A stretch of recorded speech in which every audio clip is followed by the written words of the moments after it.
Dear all, hackers target critical infrastructure with Polyglot malware.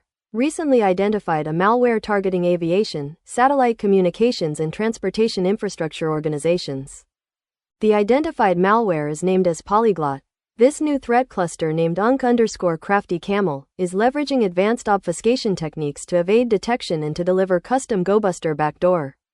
The attack identified as it's originated from compromised Indian electronics company that used to send malicious emails to UAE-based high-value targets. This campaign used a zip archive that contained polyglot files. The technique was a rarely seen technique among espionage campaigns.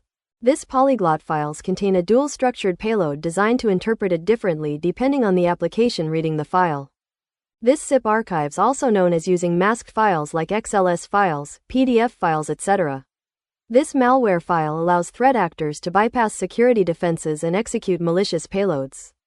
One's polyglot malware executed geo-based backdoor is designed to establish remote access to threat actors.